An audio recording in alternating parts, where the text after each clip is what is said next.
Hey, super excited to hang out with you. Think about it. Think about one thing that God has forgiven you for.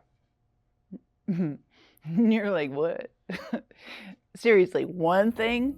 If you think about it, you're like, I'm sure God's forgiven me not only for XYZ, but I suspect there's probably things God has forgiven you, given you forgiveness that you don't even know about.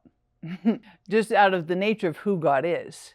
And I bring this to your attention because we're doing a series called Bless the Lord, O my soul, and forget none of his benefits. Now, this is the first 5 verses in Psalm chapter 103. And it's interesting to consider, we introduced this series last week, but it's interesting to consider that the psalmist starts to identify benefits, God's benefits. Forget none of his benefits. Forget. Don't overlook. Don't blow them off. Don't minimize. Don't dismiss. These are all things. And the benefits that we receive from God, don't forget them. Keep them in your mind. Keep them fresh. And I like that the psalmist starts to identify a list of benefits that we have from God. And in verse 3, the psalmist gives us 2 of these many benefits. And the first benefit is that God forgives. He pardons all of our iniquities. I think that's an interesting benefit to think about. All of our sins, all of our failures, our shortfalls, our mistakes, our iniquities, our trespasses, God forgives all of them. I think that's really significant.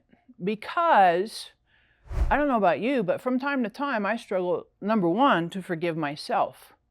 You know, I have made bad decisions. I have made mistakes. I have done things that I'm like, ugh. You know, I've have regrets, if you will. And there are times I struggle to forgive myself, you know, and it's just my own condemnation, my own guilt, it's like, ugh. But I like that we recognize that God forgives us of all of our iniquities. I've been in situations where I know people have struggled to forgive me. And I can appreciate it's difficult. I try to not make it hard for people to forgive me, but it still can be difficult. And I know there are people who haven't forgiven me. But I can come back to the reality and the truth that God forgives all of my iniquities. And God doesn't keep a list. Oh, by the way, Sarah, you know, you did X, Y, and Z. Oh, but I forgave you. God doesn't do that. God says, I forgive you. And I appreciate that fundamentally, at the end of the day, whether I forgive myself, somebody forgives me or doesn't, that God forgives us. And it's encouraging and inspiring to me that because God forgives me of all of my iniquities, then I'm made in the image of God, so I can let that forgiveness also come through me. Not only to me, that I learn to forgive myself, but I can also forgive other people. That's one of the benefits of God, that God forgives all of our iniquities. Whether it's something from little tiny, something in your teen years, something that you did in college or on a job, in a classroom, in a situation. I mean, there's all doesn't mean, you know, A and C or choices B and D. All means E, all of the above.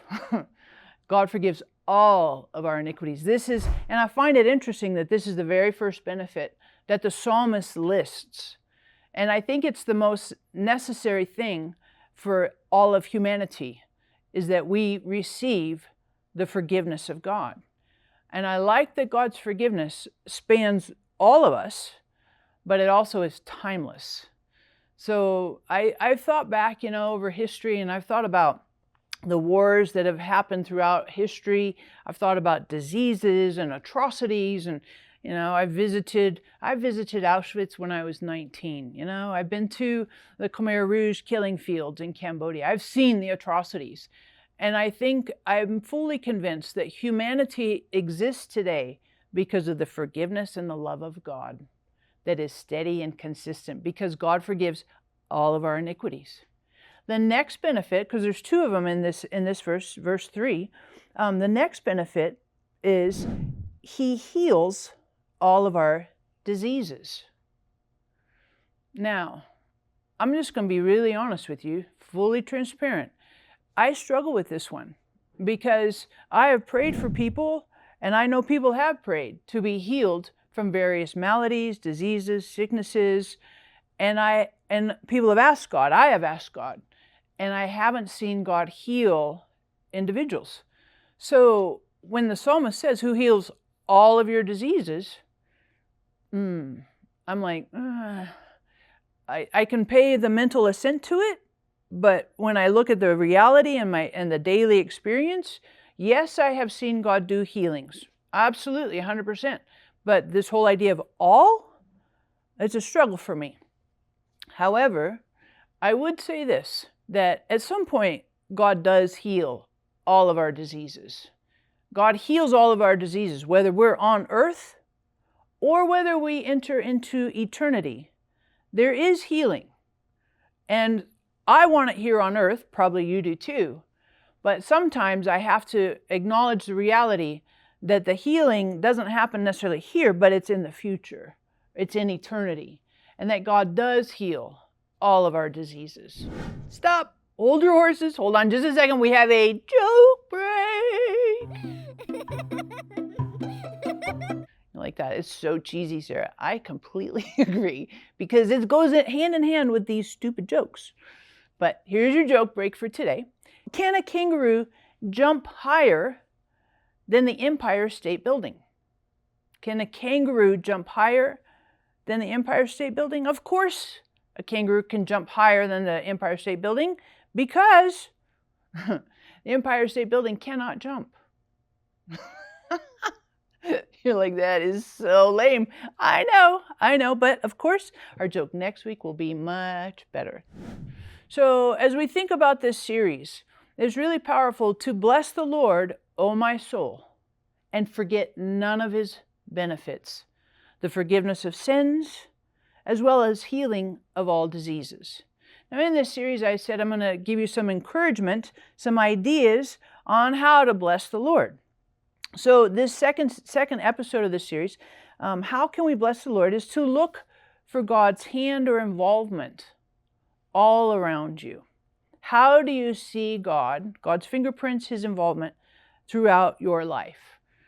And I would say some suggestions. You can see God through nature. You can see God in the sun and the moon and the stars. You can see God in the plant life, in the animal life. You can see God with giving you ideas, with giving you favor, with helping you through a strength. You can see. So look for God's presence. Look for God's engagement in your daily life. And that helps, encourages us to bless the Lord, oh my soul. Oh my goodness, look at what God is and has been doing. Bless the Lord, oh my soul. So next week we're going to look and explore another benefit. And you're like, what more? I mean, healing as well as forgiveness, those are tremendous. But next week we get to explore the next benefit and see what that looks like in your life. So make sure you watch next week.